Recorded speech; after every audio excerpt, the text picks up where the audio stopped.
Greetings, royal family. Welcome to episode 7.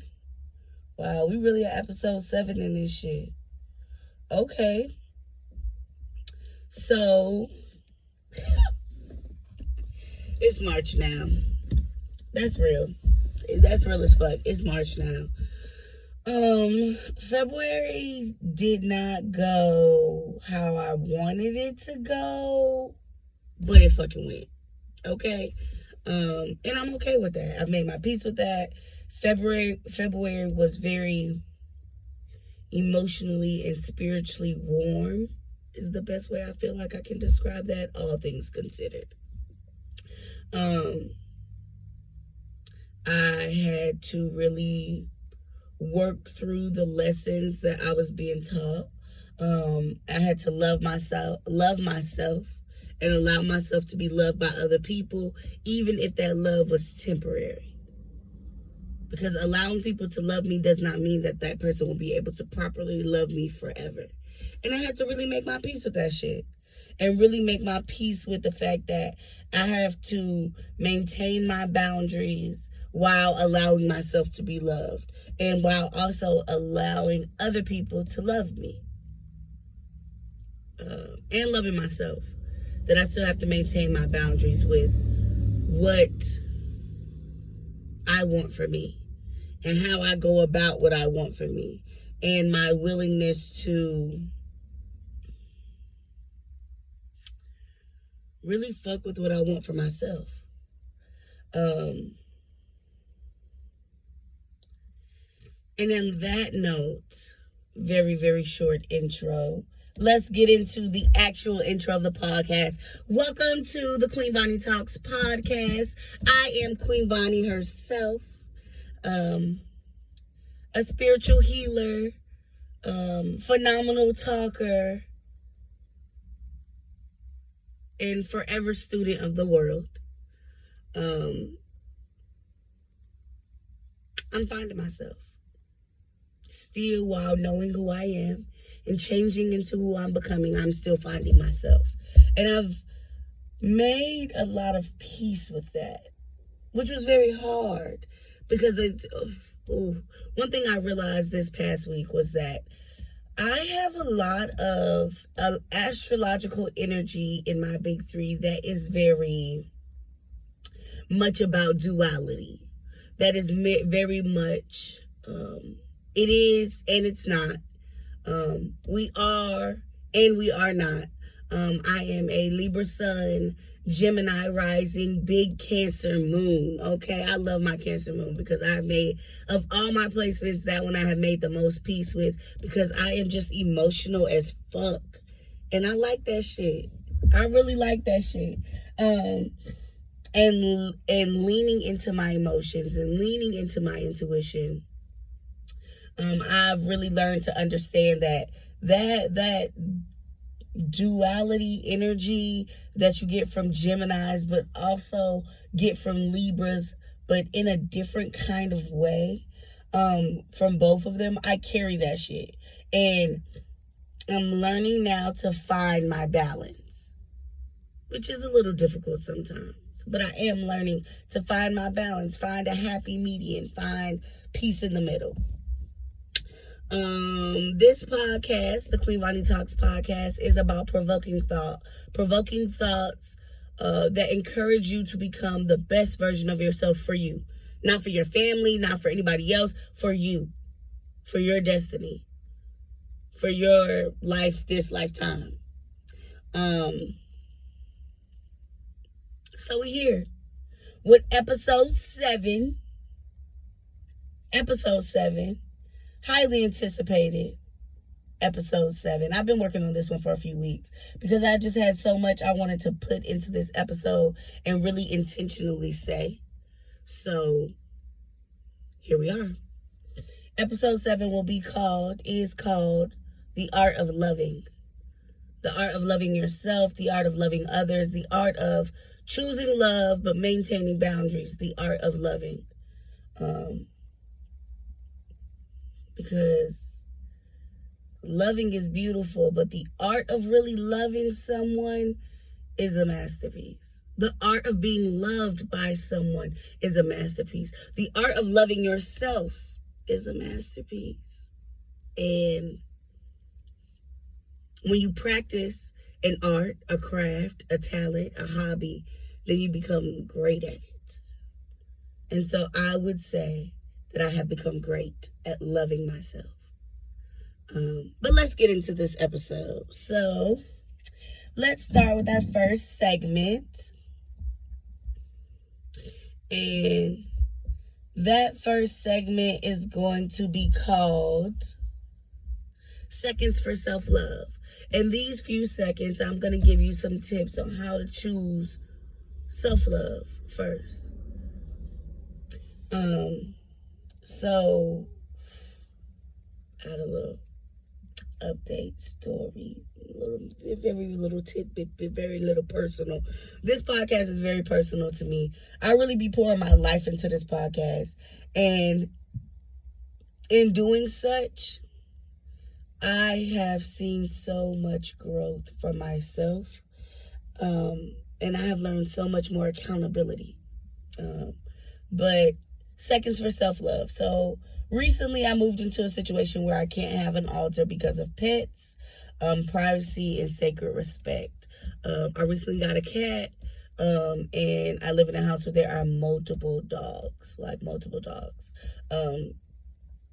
And also live in a house where people do not practice the same traditions that I practice. And so they see my traditions as different, sometimes as bad. I won't say they demonize them, but they're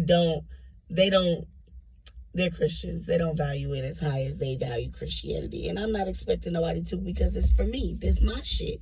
But with all that being said, I can't really have the altar space that I'm accustomed or had become accustomed to having. So I just came with a reminder for this seconds of self-love. You are your altar. You are your first altar. Adorn yourself intentionally. Feed yourself intentionally. Love yourself intentionally. Pray over yourself intentionally. Care for yourself intentionally. As it is caring for your ancestors and caring for your altar space, because you are your first altar. And with that being said, let me speak more on you being your first altar. Your altar space is an extension of your personal ashe and your personal sacred space with your spiritual tribe. That's what your altar is. I come here to meet with God. I come here, and that's in most religions. I come here to meet with God. I come here to talk to spirit. Your body, it ain't no better place to talk to spirit, to talk to God, but than in your body. Sometimes you can't get to a room to get on your knees and pray. You got to get on your knees where you at. And your altar space, you coming as you are, coming where you are, as you are, and showing up as yourself. You are your first and most prized altar space. You are your most prized altar space.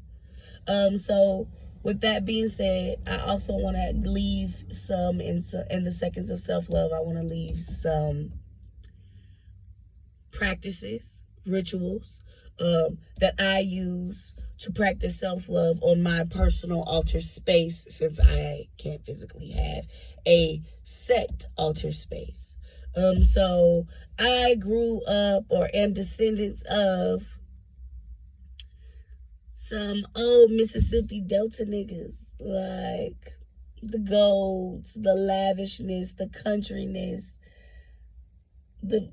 I'm descendants of all that shit, and I love it. So my great grandparents love black coffee. Love black coffee.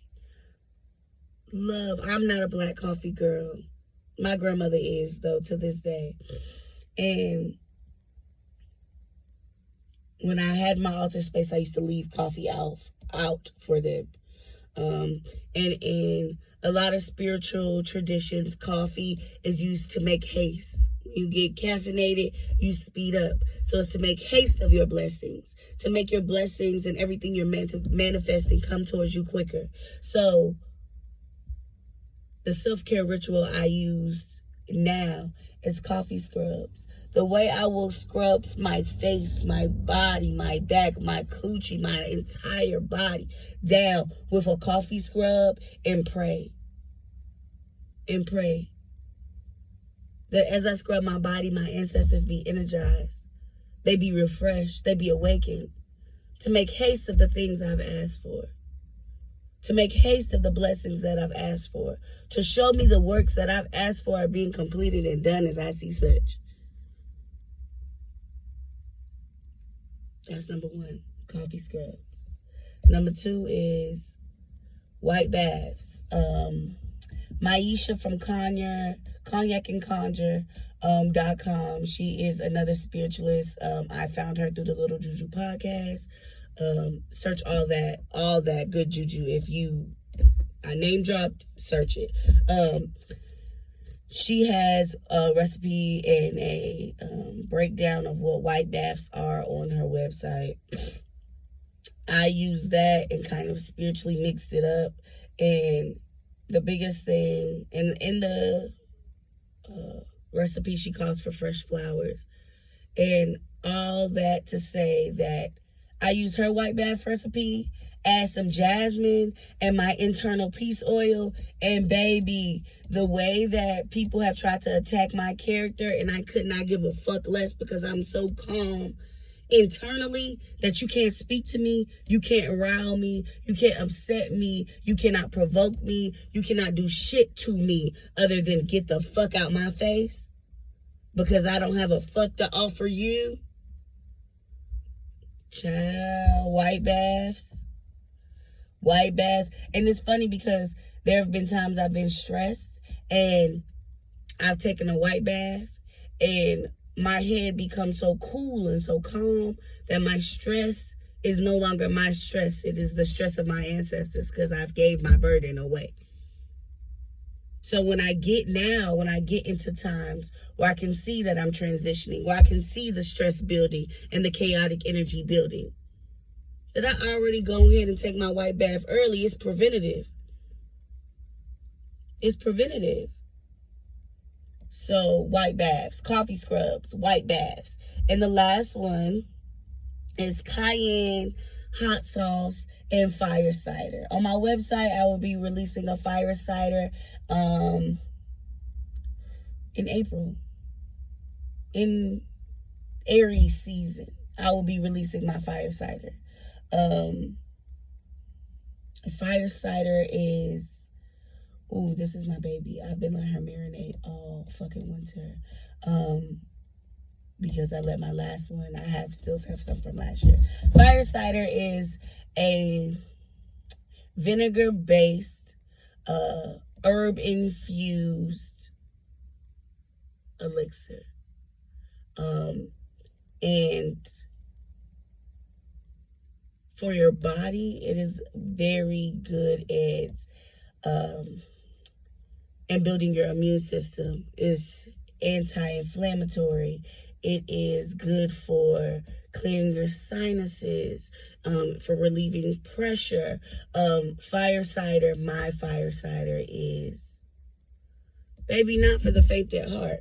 One thing I can say about the fire cider is, so when my son first went to kindergarten, there was a COVID outbreak in his school. The day I found out about it, he loves spicy, baby. So he's like, yeah, I will drink some cider, Mom. Okay, so I gave him, he had to do a shot of fire cider. Then he had to chase that shot with black seed oil. And then I gave him some lemon ginger echinacea juice to, finish it off. We getting that immune system, we spiking it so that, in preparation. So my baby had that fire cider, took that shot to the head like a G, okay? And when I tell you that my man brought tears to his eyes, it was tears in my son's eyes. He couldn't even speak. He was like, that's so spicy. I'm like, but we rebuke sickness. We rebuke it. There's no space for it here. In this body, there's no space for it here. But spice also, spice, spiritually, spice. On the tongue, in the mouth, spice.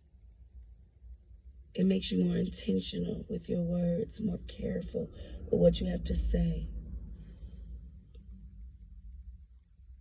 So in a lot of spiritual traditions, they put cayenne on the tongue so that you may be intentional and cautious with your words. As someone who is a manifester by mouth, the things I say with my mouth, I see with my eyes, because that's how good my manifestation with my mouth is. So I can't afford to be out here spewing curses with my mouth. So I am a person who keeps fire on my tongue. And fire is also one of those things, or it's heat, that it's spiritually, it's believed that spice and heat intensify the tongue so that we may be heard clearer by the Spirit. So that, add those together. So let me be cautious with my words, but intensifies the manifestations of my tongue. Baby, that's all gems. All gems. So that is going to conclude the end of Seconds for Self-Love this week. I will post a link in the show notes to my blog, and that is where I will be keeping, that is where I will be keeping all the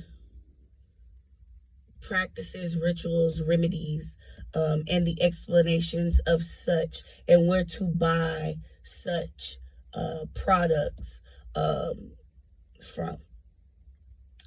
So like the coffee scrub I use is from the Unicorn Effect, LLC.com. I will put her link in there. It's called her Unicorn Poop. It is amazing, magically amazing. So I'm gonna link that. I'm gonna link the link to my store, which I already have, but I'm gonna link it again, and that way you can shop your fire cider and sign up for the mailing list to know when the fire cider is dropping. Okay. You know, so let's self-love,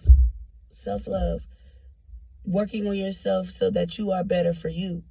And then in turn, becoming better for you, you have become better for your community. There's no way you becoming a better version of yourself is bad for your community.